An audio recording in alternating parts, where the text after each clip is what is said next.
Our need is not aid. Our need is freedom. And the world need to understand that. So to decolonize solidarity, you as activists or in solidarity with Palestine, you need to understand in your solidarity, there is no ifs, there is no buts. Don't say but or if. You need to understand and to see my Palestine, how I see it. Hello and welcome to the third Culture Therapy podcast with me, Layla Maghribi, where we explore the sometimes beautiful, sometimes difficult, and always complicated relationship between heritage and mental well-being. Just now, you heard the voice of psychotherapist and activist Mustafa Jayyousi. Raised in Palestine, Mustafa has been living in Norway for nearly 2 decades, and he focuses on decolonizing mental health and supporting marginalized communities. His work is rooted in 3 core beliefs: that mental health is political, activism is a lifelong commitment, and psychotherapy is a form of social activism.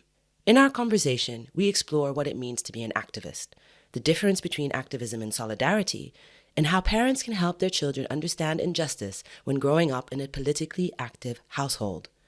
We also discuss the importance of balancing activism with self-care and why personal well-being is essential for sustaining long-term social justice work. Thank you so much for giving your time to be here with me on Third Culture Therapy. It's a real pleasure to have you. Thank you. Now, sort of spoken a little bit about where you live. Obviously, in Norway, you're Palestinian, you're an activist, you're a mental health specialist, you're a humanitarian, you're a father and a husband and a son. There are many elements to you and your identity. And so I want to ask you the question I ask all of my guests to begin with: which of those parts of yourself do you most closely identify with?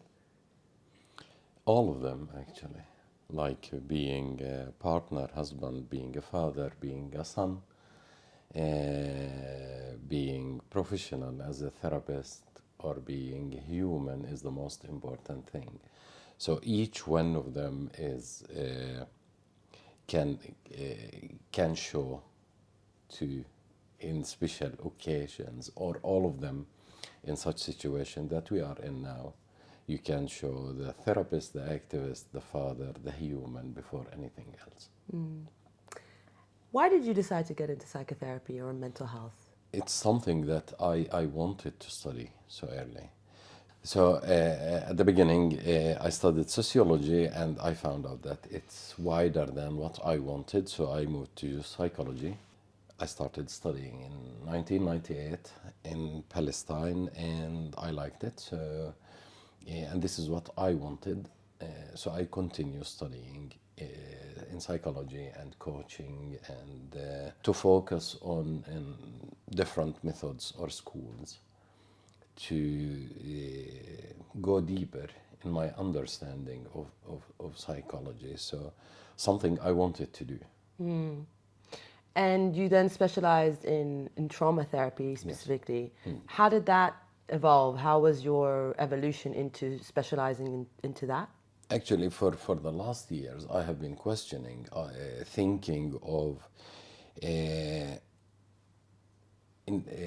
how we reach to the point to disconnect our feelings from our bodies, as if it is a stigma to talk about how you feel, as if it's wrong to talk about how you feel. And what I'm specializing in now is to attach your feelings to your body, to allow you the feelings. And it happened to be with specializing in trauma in the school that I'm doing now.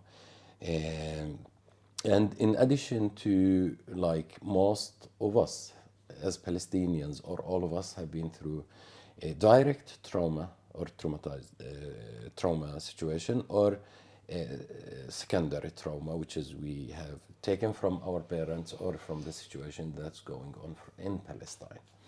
So the need is big. When I decided to do it, it started after the genocide started in Palestine, after October last year. Did you practice as a therapist in Palestine before you moved abroad? Yes, I worked as a psychologist in Palestine for some years. Then I moved to Norway. What's the landscape like in Palestine when it comes to mental health? Like, are people aware of the need? Is there an openness to discuss and to seek treatment?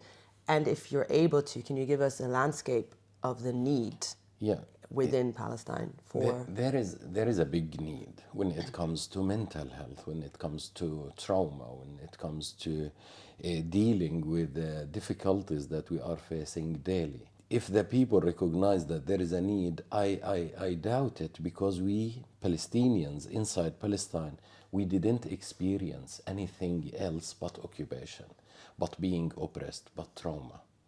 So you realize it when you get people visiting Palestine from outside, how we open up to talk about our experience. But it's nothing special about being arrested and to talk about it, because most of the people have been in the prison in more difficult situation.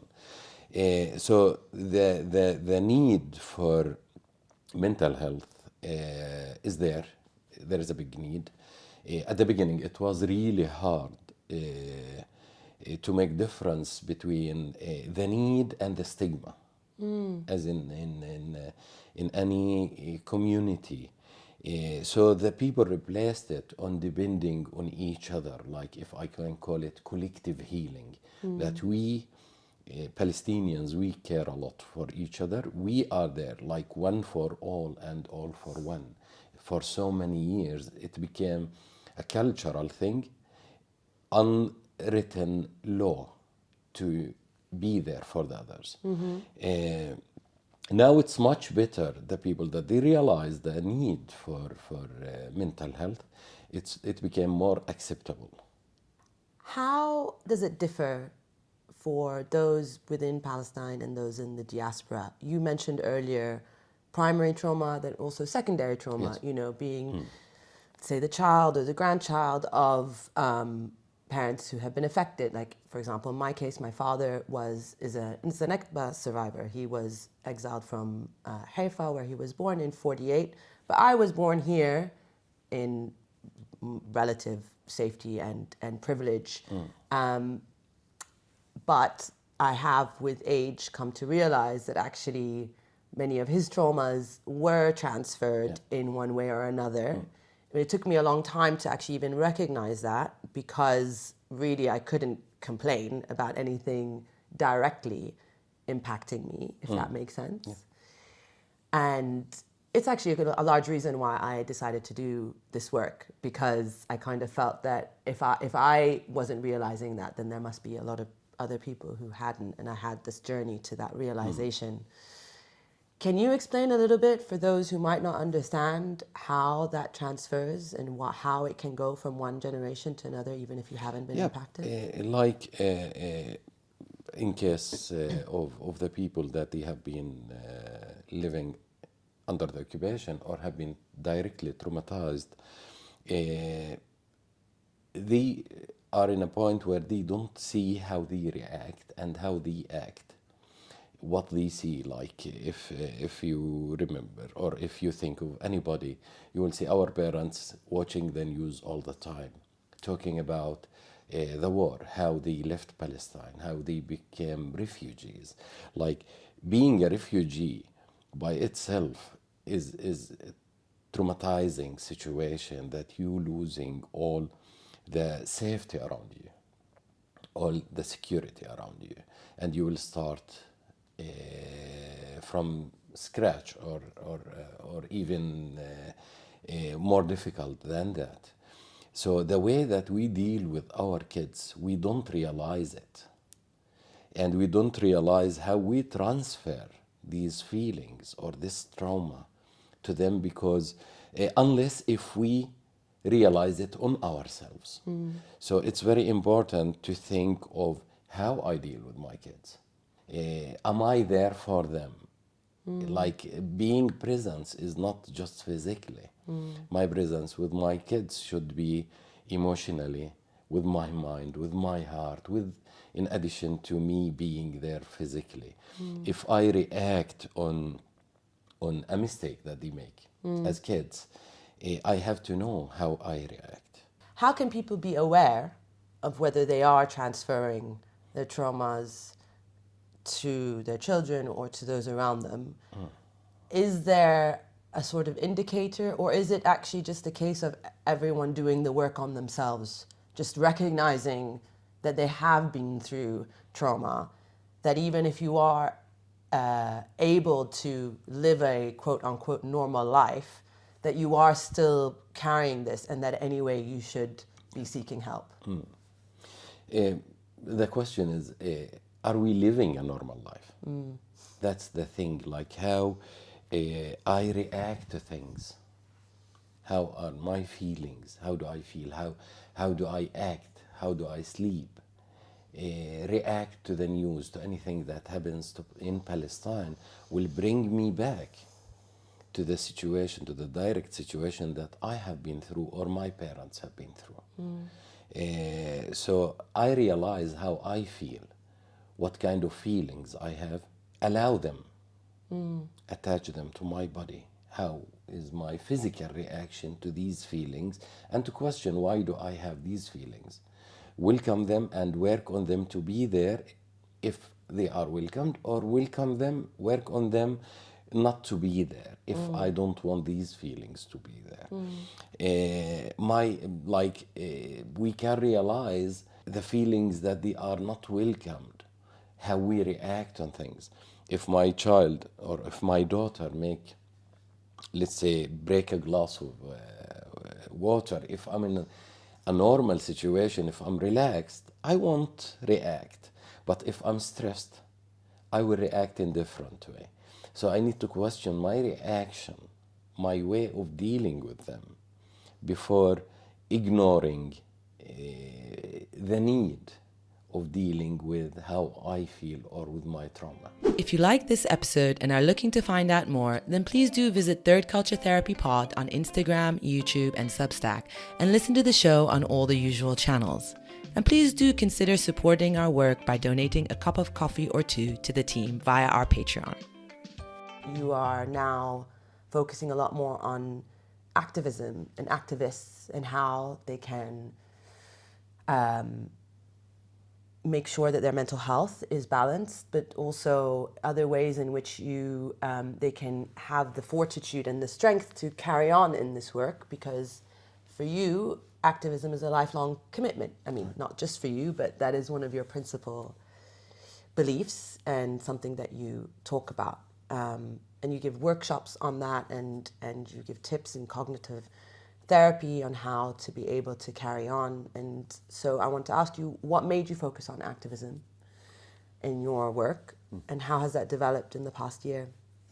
Like being activist, being part of the activist groups, make me think of or see and realize the need for us Palestinians and for the activists to take care of our health, physically and mentally. Not just to take care of myself, to take care of the others around me. We have, like the last year, Palestinians, we were working so hard to prove that we are humans. Yeah. Because the system all over Europe has ignored us 100%, has ignored the need of having help in the time of genocide. All of our life here in Europe, we were asked, and we will be asked, to be good integrated in the community. Is it one way or both ways? Like, we lost all the trust in the system, the belonging to the communities that we are living in. Like I was saying that I'm Palestinian Norwegian. Now I'm Palestinian living in Norway. This is how I feel about it. Focusing on the activists and activism, it's because of the need And if we don't do it, nobody will do it for us. And it's lifetime commitment, like getting tired or not taking care of myself, and I can't find the safe environment and community that can take care of me as individual within the group, I will disappear. And our focus on to have our activism as long as there is injustice. So if we are activists, we should be activists for all the people around the global, not just for Palestine. Maybe I focus on Palestine because I'm Palestinian and because of the situation or the genocide in Palestine now. I see the importance of the power of the people. How the media and the system in the West has showed the Palestinian. We didn't blame the media as much as we found our alternative media. And this is part of our activism, part of our work for Palestine to make the people aware of what's really going on in Palestine is not what they see on their TVs. It's what we say. Yeah. And we succeed in that. And that's activism. So the importance of activism is we are the back for the Palestinians who are living in Palestine, the support, and they see us. So if we stop our activism, it will affect them. And one of the things that we achieved, maybe we don't realize that we have achieved a lot to change the system or the position of the countries that we are living in. But one of the things, the very important things that we have achieved is creating this big family, the biggest family in the world for us Palestinians and activists all over the globe. In the group settings, actually, it's more finding a safe space for us to talk about how we feel, what we think, to get to know new people, new ways of working. And we are very careful with how we act and how we react on the situation in Palestine. So we need to be in that space of understanding what's going on, understanding how we can act or react.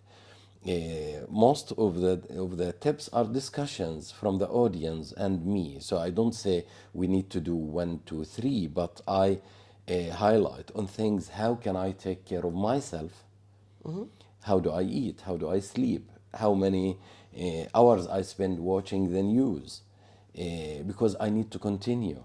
I don't want to reach to the point where I take a step back and disappear. How can we take care of each other? How can normalize the need of asking for help is a very important thing. There is nothing wrong with asking for help if you are in a difficult situation. And to focus on the survival guilt that we having, or some of the people having, that we don't need to have this guilt because it will lead nowhere. Yeah. We do whatever we can do to continue the Palestinian struggle. When you are human and care about the other people, for sure you are affected directly or indirectly by what's going on in Palestine. So all of us need that kind of help in different levels. Like, how can I rebuild the trust between me and the system? Between me and the community that I'm living in, and not me as Palestinian, me as activist. That can be anybody else. Like all of us now questioning the principles that we have learned through our life journey in these communities when it comes to democracy, the right of speech, or the freedom of speech, the freedom of expressing your feelings and your thoughts. But when it comes to Palestine, they want to silence us. So we lost the trust in the system and the community. And the system and the community, they need to work hard on making us retrust them again. Yeah. So all of us, the answer for your question is all of us need help in different levels. You've spoken about communities and that trust, and I want to sort of drill in a little bit with your experience in Norway. You've lived there for almost 2 decades. Yeah. And it was very interesting for you to say that you switched how you describe, before Palestinian Norwegian, now you've had this sort of renegotiation in a way with this country. Why is that? Can you explain to us a little bit the landscape of Norway? I want to think of it from a political perspective. Yeah. That the last 2-3 months, Norway has recognized Palestine, which is good. Palestine has existed since ever. So for me, it didn't mean a lot. But for you, for them as a government, as political parties, they need to change. Norway is one of the main resources for the Western colony in Palestine in weapons.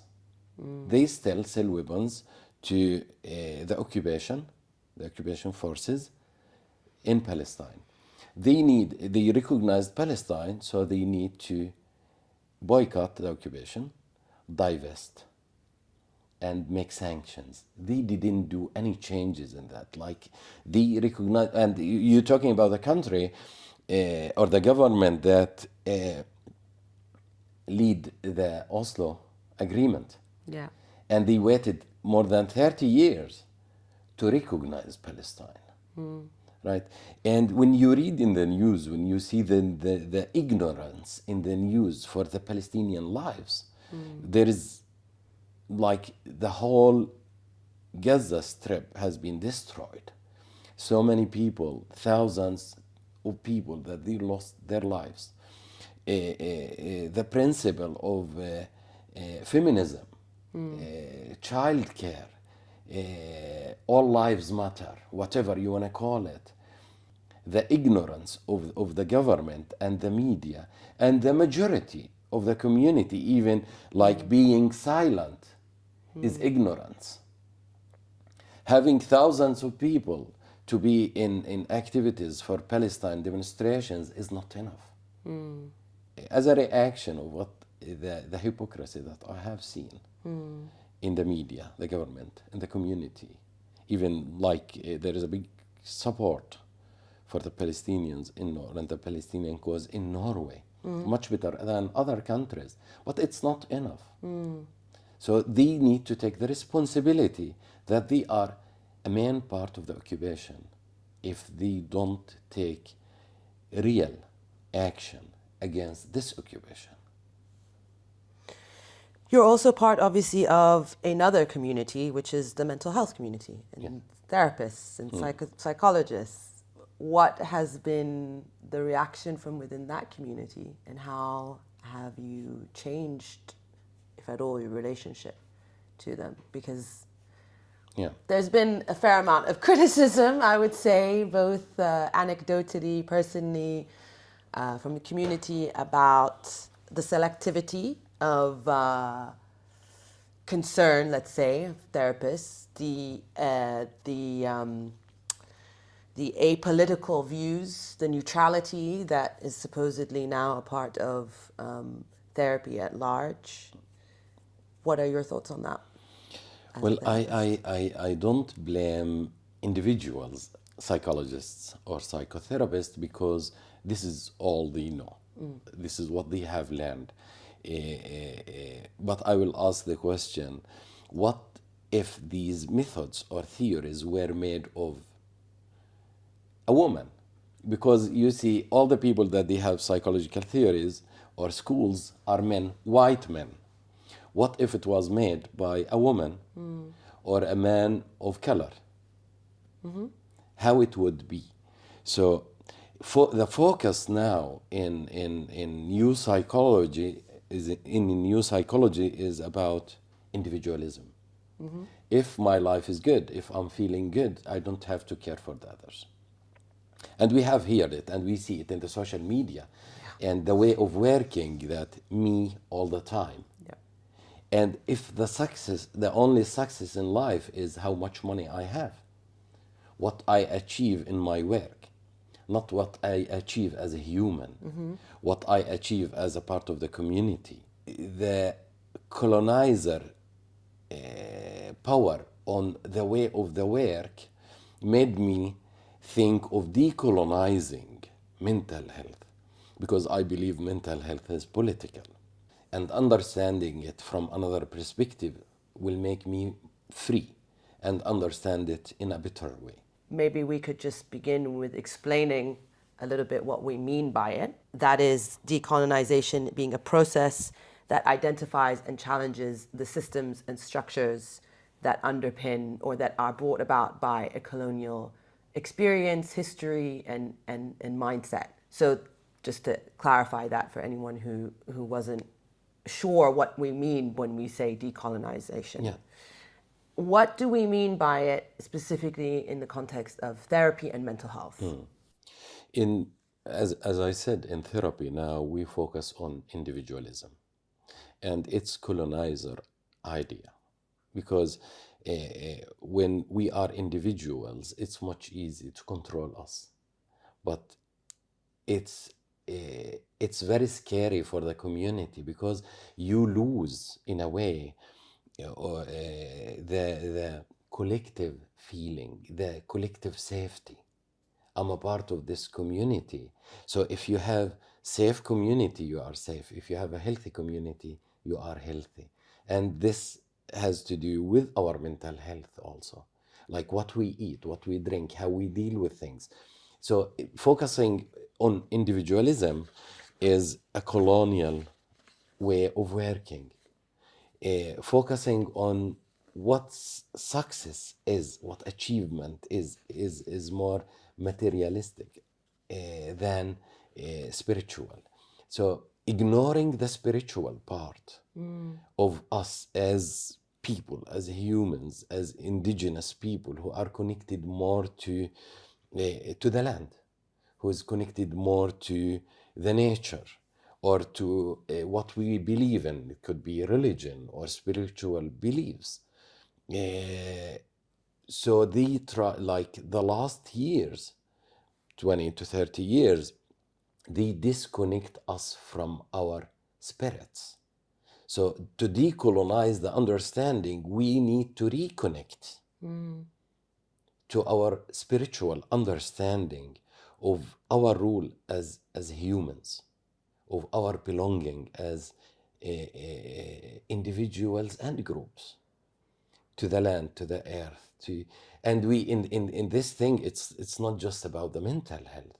In these things, it's about the acceptance of different people, the acceptance of having a better life. If we think of the environment, if we think about the food that we eat, if we think of how we deal with things, with crises around the global. So decolonizing is to rebuild the understanding of us as a collective groups of people, that we all belong to this humanity. It could be meditation to connect to your spiritual understanding of your being. Also, there is ignorance in when it comes to the culture, like dealing with let's say a British or a Palestinian who was born here in London is different from dealing with the parent of this Palestinian who was born in Palestine or in a refugee camp in Lebanon or in Syria or in Jordan. And different from dealing with a Palestinian who is living in Palestine. So to see or to understand the differences of, it's not a holy way of working with people that I have to follow this frame of work. No, I have to understand the differences.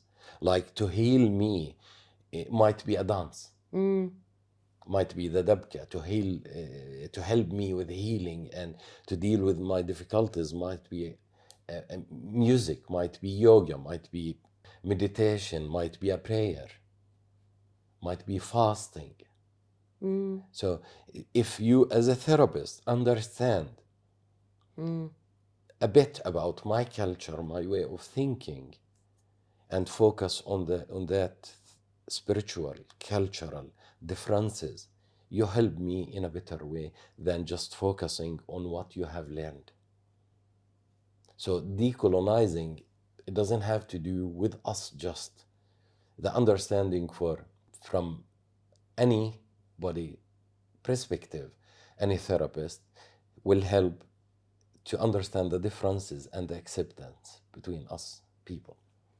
And that's part of activism as Yes, well, right? Because yes. activism comes in many shapes and sizes True. and forms. But you also do talk about decolonization in the form of activism as Right, well. yes. What does that mean? Decolonizing solidarity.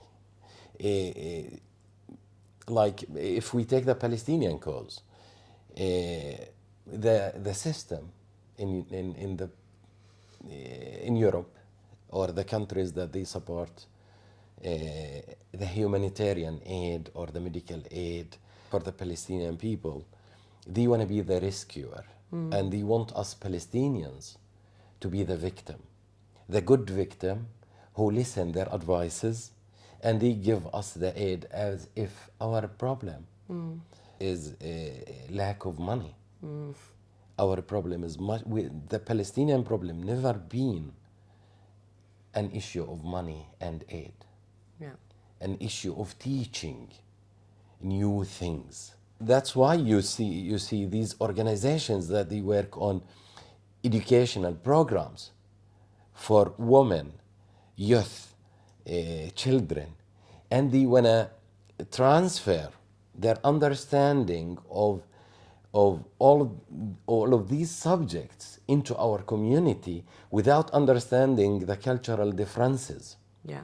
And now you see the silence from all these governments and organizations when it comes to the Palestinian woman, when it comes to the Palestinian struggle, Palestinian children, Palestinian lives, because we refused the role of the victim.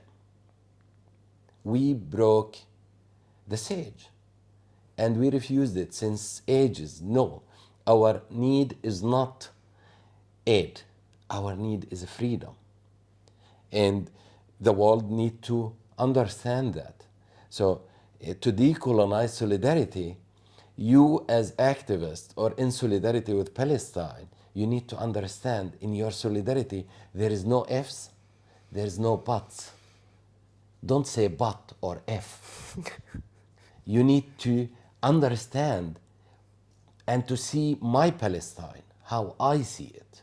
Not to force me and to threaten me.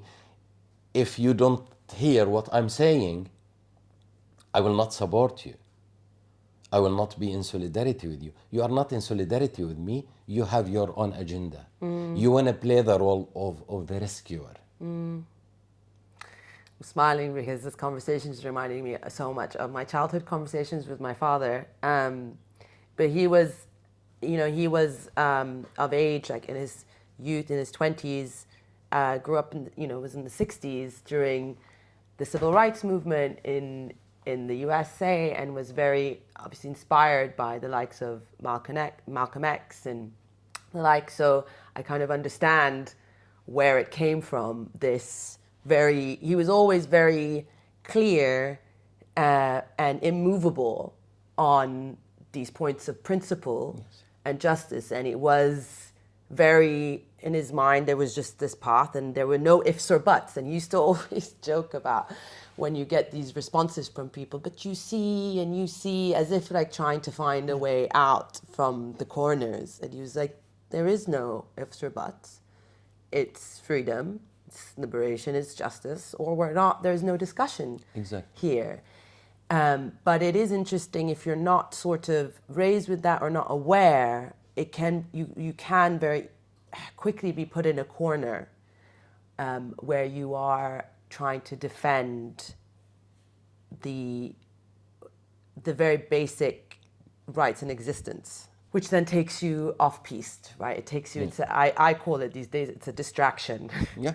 And it's to put you take you into an argument somewhere else so that you don't focus on what is happening in front of you. And I do find a lot of these things can be distractions also in terms of your mental health as activists. I don't know if you'll agree with me on this point or not, but lately I've been thinking a bit about how watching the news and the coverage constantly is, in my mind now, something I have mixed feelings about.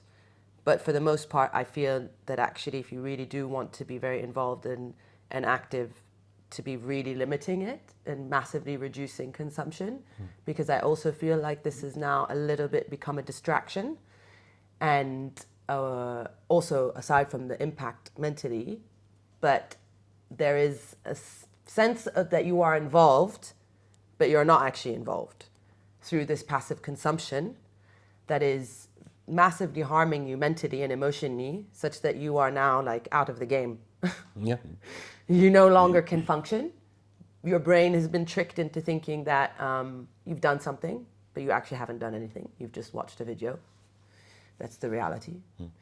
And on top of that, I do think it's also a form of psychological warfare to a certain extent, even though, again, we may be, or the Palestinians themselves may be the ones creating this content. There are reasons for that. But if you're on the other side of the globe just consuming that and then not doing anything, how much have you really contributed or helped? Yeah. It's very sad that we, the Palestinians who are living in Gaza and West Bank now, or the people in Lebanon, that they need to document the suffering and these videos to prove to the world, after a year of genocide and 76 years of occupation, what we are going through. These news or these videos that we see all over the social media, not the normal media, is kind of show and prove that this is what's happening with us.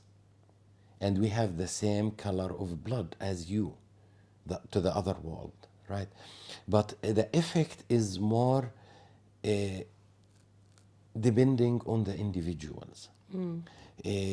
I don't see the videos like the strong videos.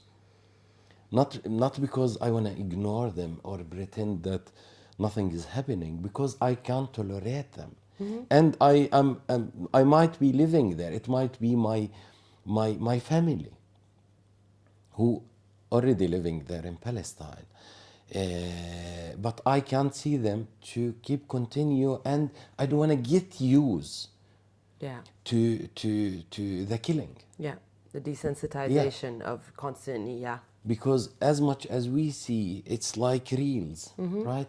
Oh yeah, I have seen this video or a similar video. I don't want to reach to that point. And what makes some of the people watch these videos, that they want to understand more. Some of them because they think that they feel the guilt that the Palestinians are going through the horrible situation and killing that with non-stop for a year now. And I tolerate to watch this video. So it's the feeling of guilt that I'm safe and they are not. So it depends on us as individuals. But we don't have to get used to such pictures, photos, and videos. And if we want to see these videos, we don't have to forget, if we have kids, not to see these videos in front of our kids. Yes, indeed. I wanted to ask you about how you manage to balance your life, your personal life as a husband and a father and a son, with your activism and being Palestinian and being a therapist. Yeah. How do you find the balance? How do you manage these sides of yourself? I don't know if I'm managing enough, but I try my best. Like, we are a Palestinian family. We go to the demonstrations every time there is a demonstration in Copenhagen, because I live between Norway and Denmark, between here and there. So at the beginning, we used to go, all of us, to the demonstrations. It's tiring to go to the demonstrations with kids, but it's possible. And there is an important reason why we go to the activities, to the demonstrations. After some time, my youngest daughter, she's 7 years old, Luna, she felt, or whenever we come from the demonstration, she says that she has pain in her stomach. It happened the first time. It's normal as a parent to think that she maybe ate something, maybe it was so cold, whatever. But after like repeating it, having pain in her stomach after the demonstration 3-4 times, as parents, we realize that there is something wrong.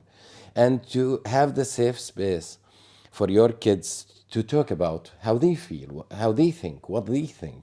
So she was open to talk about, actually, I don't like going to the demonstration. I feel afraid, uncomfortable. But I don't say it because I know that you and my mom want to go to the demonstration. So I don't want to destroy this thing for you. So sweet. And she's 7 years old. So we decided that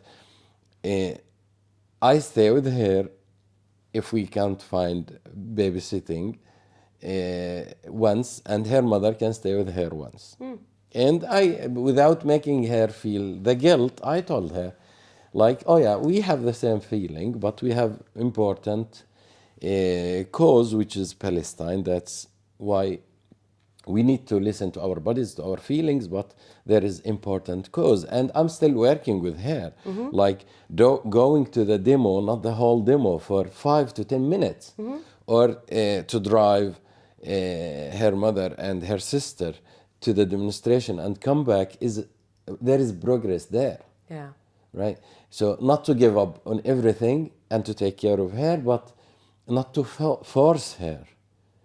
So I need to find a balance where I can attend for some time with her, and we leave whenever she wants to leave. It's a very important thing to create something in their way of thinking, because our struggle has been since a very long time, and we don't know for how long it will continue. But the question, if I'm managing it, I don't know. Like sometimes I'm okay, sometimes I'm down. It depends on the situation. It depends on the night before what happened in Palestine, right? And the people around me. It helps with friends, activists, what I do, like with these workshops that I'm doing now. It gives me energy, even if it's tiring. Yeah. In a way, but it gives me energy that I'm doing something. I'm doing something for my community here. I'm doing something for Palestine and my people in Palestine. What other elements of Palestine, and dare I say Norway, because I know you're renegotiating your relationship with that country, but you have been there for 20 years, and I'm sure you have picked up a fair amount of Norwegian-esque cultural habits, perhaps. Yes, sure. So what from Norwegian culture and or also Palestinian do you find helps you with your own mental health? Yeah, there is a quote from Diaspora Blues. Says, here you are. You are not good enough for here, and you are not good enough for there. So, unfortunately, you won't be enough for either here or there. But yes, I have, like, I love my life in Norway, where I created that life.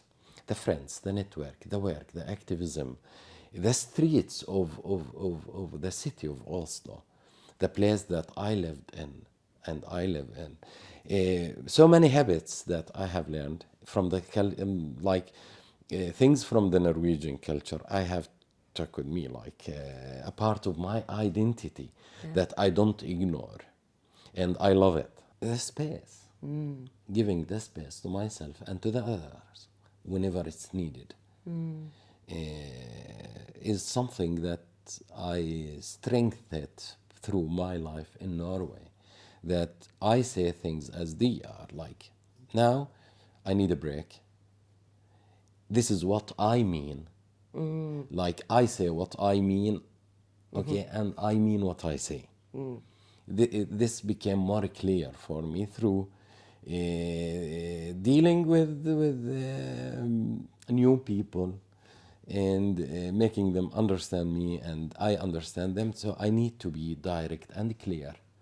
There is other things that I can't name them. I think that's a really interesting one, though, because I feel like that is actually a really useful comparison. It's like it's in direct comparison with Arab culture, which is not about giving space, personal space. That just doesn't really exist there. And also, funnily enough, not being very direct either. Yeah. We could talk a lot, but often it really is not, saying exactly what you mean. And there's a lot of work, I find, a lot of mental labor and emotional labor to dig underneath and find out what do you really mean. Yeah. And obviously being British and growing up in London, there's a lot more, well, I was going to say there is a lot more directness in certain things, but also in other ways, I find similarities between the British and the Arab culture in that there's not saying what you mean, really. So it's kind of funny that I understand what you mean by that. I agree with you because us as Palestinians, we are so polite. We say thank you all the time. We say sorry all the time. And my understanding of it, it's because of our trauma. Made us don't want to hurt others. It's part of our understanding of the oppression. So we integrated being polite, not to hurt other people. Being nice to the people in a way that giving them the safest space that we don't have as Palestinians. So I hope that we reach to the point where we stop being nice and be kind. Because you keep your boundaries with being kind. You lose yourself with being nice to please the others. Very good point. Very, very good point. Thank you, Mustafa. That was a really enlightening conversation. Is there anything else you'd like to add? Yeah, just don't give up.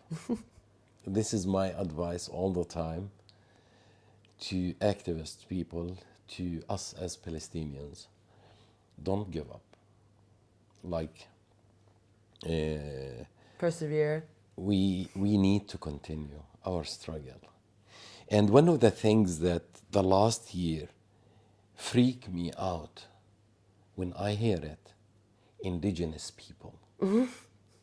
Like this description of that, even we are indigenous people. But does it mean that we will disappear like any other indigenous people that have been occupied for hundreds of years? And they're still suffering and they're still not recognized. I hope that we don't reach to that point. I hope that the world will wake up.